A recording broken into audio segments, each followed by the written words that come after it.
ये in fact debt mutual funds पर ज्यादा लागू होगा और इंडेक्सेशन एक बहुत बड़ा एलिमेंट होता था जिसे देखकर निवेशक आते थे, फंड्स में पैसा लगाते थे।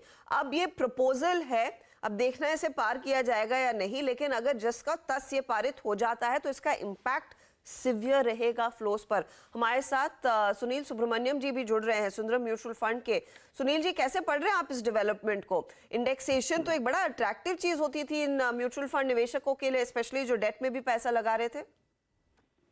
हाँ बिल्कुल, स्पेशली आप देखें तो HNI इन्वेस्टर जिन हाई टैक्स ब्रैकेट में थे वो डेट म्यूचुअल फंड्स को बहुत इस्तेमाल कर रहे थे compare to bank fix deposits. So naturally वो एडवांटेज अभी निकल गया, तो बैंक फिक्स डिपॉजिट्स के लिए पॉजिटिव है और डेट म्यूचुअल फंड्स के लिए नेगेटिव है।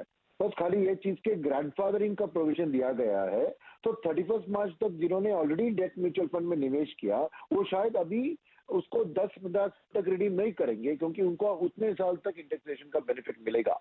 तो एग्जिस्टिंग डेट म्यूचुअल में जिन्होंने भी निवेश किया है उसको छूना नहीं है, क्योंकि ग्रैंडफादरिंग का बेनिफिट है।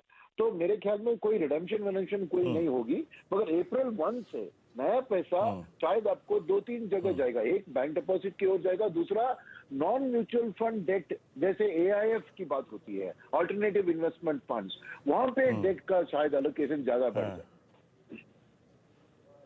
ओके अच्छा सुनील जी, आई मीन एक तो डिसएडवांटेज, दूसरा बात मैं जानना चाहूंगा, इसका जो कॉर्पोरेट बॉन्ड मार्केट है जिसमें जो कि बहुत डीप नहीं था, उस पे क्या इम्पैक्ट पड़ेगा, थोड़ा बताएंगे इस कदम का? एब्सोल्युटली बहुत जबरदस्त इम्पैक्ट हुआ, क्योंकि अगर mutual fund corporate debt market में किसी कॉर्पोरेट की NCD को सब्सक्राइब करना चाहते हैं तो उनके हाथ में पैसा आना है ना।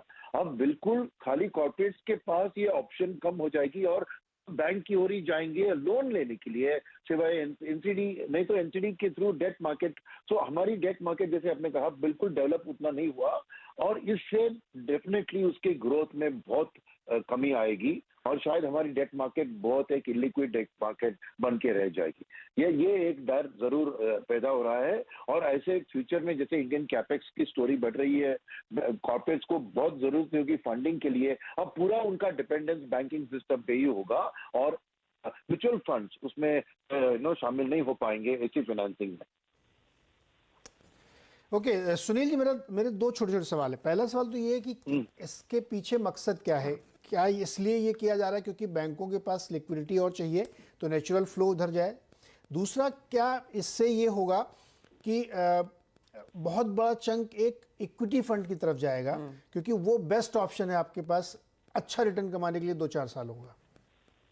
देखिए क्या एक हाइब्रिड कैटेगरी है जिसका नाम है इक्विटी सेविंग्स फंड, जहां पे अप टू 35% इक्विटी